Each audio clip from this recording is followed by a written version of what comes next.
nhớ nông trốn tôi cho tụi tí phương chỉ sợ đời ạ mà nó của nó kia đi kế sủng bốn hắn sòng nhá rồi Excel này ạ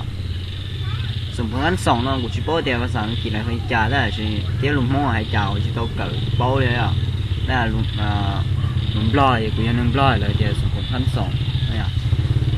thì mà nói của nó kia cái kế này ạ có cỡ nó mà bé mà lâu mà chỉ mà trôi nhưng mua đi ạ đây là chỉ giờอยู่cỡ màอยู่kế mà dùng gì hứ đây là chỉ nhớ rồi Excel nó nữa rồi kế đi trả thiết này ạ những kế àอยู่kế đỡ tê hết đây là chỉ giờ chỉ đâu kế đua chỉอยู่chuyện cái xe thìอยู่kế đi trả đi đấy ạ thì món nó thì của nó kia bé kế mình chỉ lên đấy ạ thì vấn đề sắp tới nó thì của dùng sángรู้หุ้มห้างทั่วไปอ่ะหุ้มห้างทั่วไปหนึ่งสมผลขั้นสองเลยอ่ะสมผลขั้นสองอ่ะที่รู้หุ้มห้างเจนี่จู่ตรงนี้เด้อ30,000ให้อ่ะที่หุ้มปูสร้างหุ้มห้างทั่วไปเนี่ยสมผลขั้นสองแล้วจ้ะเราสมเทียบไปใช้อ่ะหุ้มห้างทั่วไปหนึ่งสมผลขั้นสองย่อวัยรุ่นเราชี้อ่ะ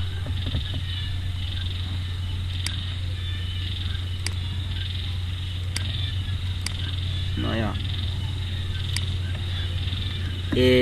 x กำลังสองบวก dx บวก c เท่ากับศูนย์เนี่ยรูปหุ้มห้างทั่วไปสมมติขั้นสองจะชั่วเราจะนี้主要 ax กำลังสองบวก dx บวก c เนี่ยเท่าศูนย์เนี่ยนี่ชั่วเราข้อสมผลนี่สมผลขั้นสองจะนี้主要กำลังสองเนี่ยเดี๋ยวไปจะรอเพราะเขาเราสมเทียบเดียค่าของ a ค่าของ b เท่าใจอ่ะเขาน้อยอ่ะก็ใช้ตอนนั้นเลยน้อยอ่ะ a e กำลังสองเนาะตัวต่อน้อยอ่ะต่อ e กำลังสองน้อยอ่ะก็ใช้เดี๋ยวผมได้ตัวอิงเนาะนี่อ่ะe ไปอ่ะ a ค่าของ a อ่ะก็สมเทียบตัวต่อน้อยตัวน้อยอ่ะทีนี้ค่าของ a นี่เท่า e อ่ะเดี๋ยวเขาน้อยจะ a เท่า e อ่ะตัวที่อะไรอ่ะค่าของ b อิงเนาะก็ใช้ b อิงเนาะตัวต่อตัวน้อยอ่ะตัว g อิงเนี่ย b เท่าb เท่า g เนี่ยแต่ถอยตัวบวกเนาะเนี่ยลบ g b เนี่ยเท่าลบ g อ่ะแต่สิตัวน้อยบวกb เนี่ยตัวน้อยบวก g อ่ะบวก g อยู่ที่โชว์ g นะตัวอ่ะข้ามบวกเนี่ยb เท่ากับ g อ่ะเท่ากับ g อ่ะเท่ากับ g เท่ากับ g อ่ะ c อ่ะเท่ากับก็ใช้ตัว c อย่างเลยอ่ะตัว c จะก็สมเทียบกับตัวน้อยทั้งที่อ่ะตัว c น่าจะเท่ากับเราอ่ะน้อยอ่ะจะก็สมถกก็สมเทียบเราแต่จะก็một cái bé mà một cái à đây là chỉ sủng phồnขั้นสองmà nhiều chúng mua ở sủng phồn nhỉ nhiều chứ à nhiều chúng mua ở chạy phồn nhỉ thật gì cũng phải nhiều cái à mua ở chạy phồn nhỉ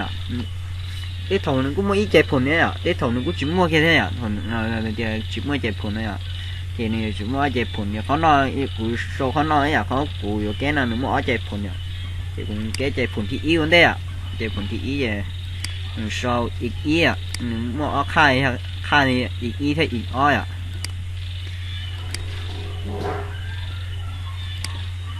ít ý này à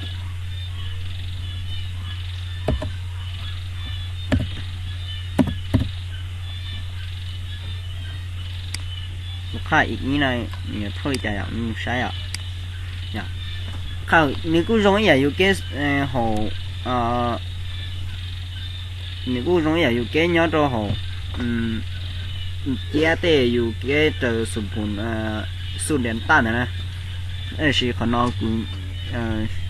số nhỏ kia là do họ nói thì họ lặt hay à từ xuân họ này à lốp bị họ nói cũng số chỉ cho chúaเท่ากับเนี่ยเท่ากับเพิ่มลงเลยนะใช่ไหมลบ b ใช่ไหมแล้วก็ตัวใจผลที่เนี่ยกูว่าตัวลบเนี่ยลบด้วยอ่ะจริงมา ลบ b ลบตัว5ขั้น2ของb กำลัง2เลยอ่ะเจ5ขั้น2เจตัวส่วน5ขั้น2เจsqrt นะอ่ะลบ b เลยลบตัว5ขั้น2ของ sqrt 5ขั้น2นะอ่ะเจ b กำลัง2นะเจ b เจตักให้เห็นตรงนั้นนะอ่ะ b กำลัง2สัญลักษณ์กำลัง2ที่ตัวน้องโง่มุงยิ้มนะอ่ะ b กำลัง2ลบ c คูณ a เนี่ยเกี่ยวกับนะครับคูณ c อ่ะนี่นะอ่ะอันนั้นตัวลุงเด็บแล้วคนนั้น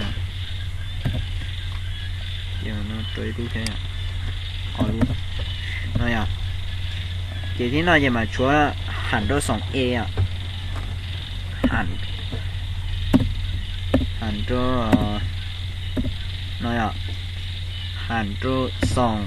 2คูณตัว a ด้วยอ่ะ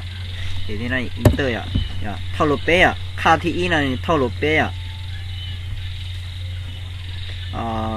ค่าที่อ้อน่ะจะเป็นแกอ่ะอีกอ้ออีกอ๋อ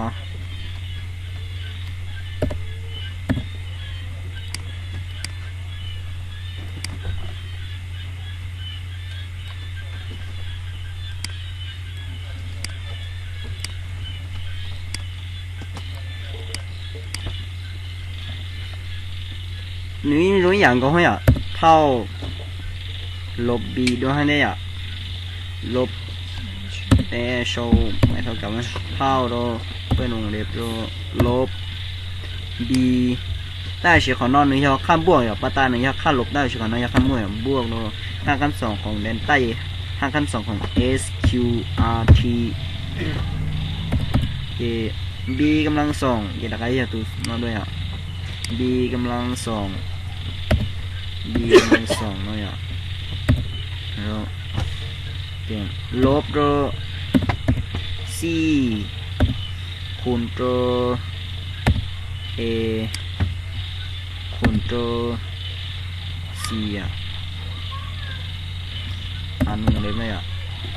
ที่นั่นยังหันโรอ้อคูณโรเออ่ะนั่นอ่ะอินเตอร์ด้วยอ่ะอินเตอร์อ่ะเท่าลบอ้อยอ่ะอีเท่าลบเป๊ะอีกอ้อเท่าลบอ้อยอ่ะนึงกูนี่น้องเขาเนี่ยนึงง่ายๆนี่น้องเขาเนี่ยแต่是อยู่chỉตรงcái xeอยู่chỉ tàu kết luôn màอยู่กูchỉ bao đểอยู่sau đi trả không thế à tôi cho nên sẽ của để video này à giờ nên tôi nhẹ là baกดไลค์แท้เลยฮะสาโป้กันเคลื่อนไหวเดี๋ยวกู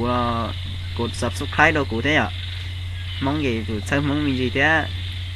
อยู่ที่เจ้าโจลัวđấy à để tôi cho nên sẽ của để video à